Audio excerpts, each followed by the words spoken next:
Então, a relação entre energia potencial gravitacional e o trabalho para a força da gravidade é que o trabalho é igual a menos a variação dessa energia potencial gravitacional. A partir da definição do trabalho de uma força constante em uma dimensão, sabemos que o trabalho é igual ao produto da força pelo deslocamento da força. Igualando as duas equações anteriores, obtemos uma importante relação entre força conservativa e energia potencial. Podemos escrever que a força resultante é igual a menos a variação da energia potencial pelo deslocamento da força. Essa equação está nos dizendo que a força conservativa, no caso aqui a força da gravidade, a força peso, tem a direção da diminuição da energia potencial de um sistema. A força da gravidade sempre aponta para a menor energia potencial. A força elástica, que também é uma força conservativa, sempre aponta para a menor energia potencial. Esses dois exemplos serão estudados a seguir, para que possamos compreender a relevância dessa equação, que relaciona a força ao gradiente da energia potencial. Para forças conservativas, vale a seguinte lei: a força é o negativo do gradiente da energia potencial. Estou introduzindo pela primeira vez nessa aula o operador gradiente, cujo símbolo é o nabla. É um operador vetorial que opera sobre uma função escalar e vai gerar uma grandeza vetorial, que no caso é a força. Dessa forma, a força é menos a derivada parcial em relação à coordenada x na direção y, mais a derivada parcial em relação à coordenada y na direção j, mais a derivada parcial em relação à coordenada z na direção k, sobre uma função energia potencial, que é a função das coordenadas x, y e z. Ou, equivalentemente, a derivada total em relação à coordenada radial da função energia potencial ao longo de uma direção radial r. O operador nabla foi escrito em coordenadas cartesianas. Ele é escrito em função das derivadas parciais ao longo de cada eixo coordenado, ao longo de cada direção, x, y e z. A operação é tal que a derivada parcial em relação a x vai derivar somente as coordenadas em relação ao eixo x, a derivada parcial em y vai derivar somente coordenadas em y, e a derivada parcial em z vai derivar somente as coordenadas em z.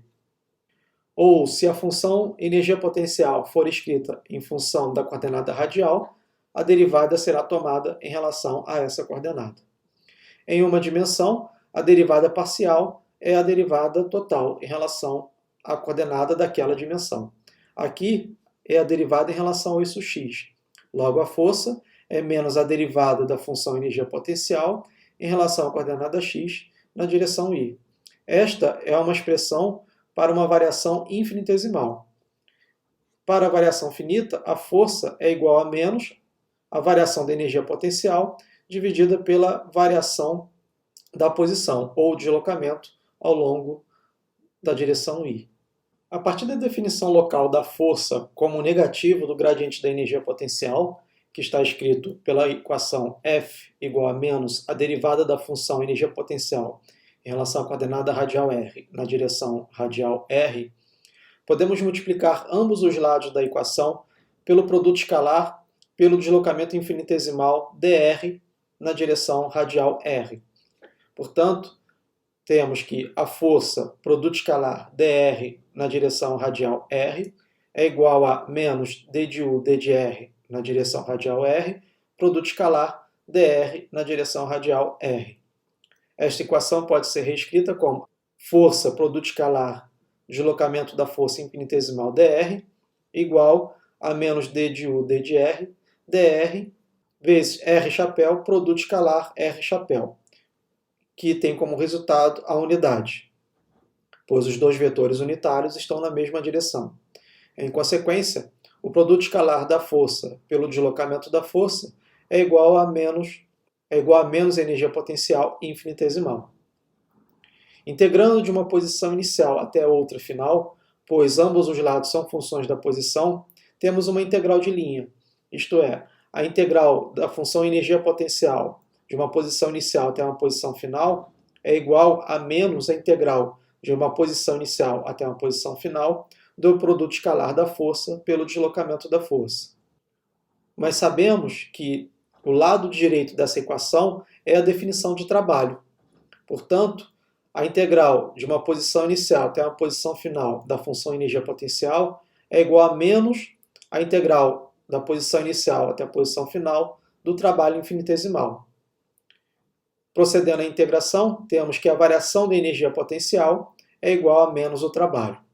Ou que a variação da energia potencial é igual a menos a variação da energia cinética, onde da passagem anterior para a atual, nós utilizamos o teorema trabalho-energia cinética, que diz que o trabalho é igual à variação da energia cinética.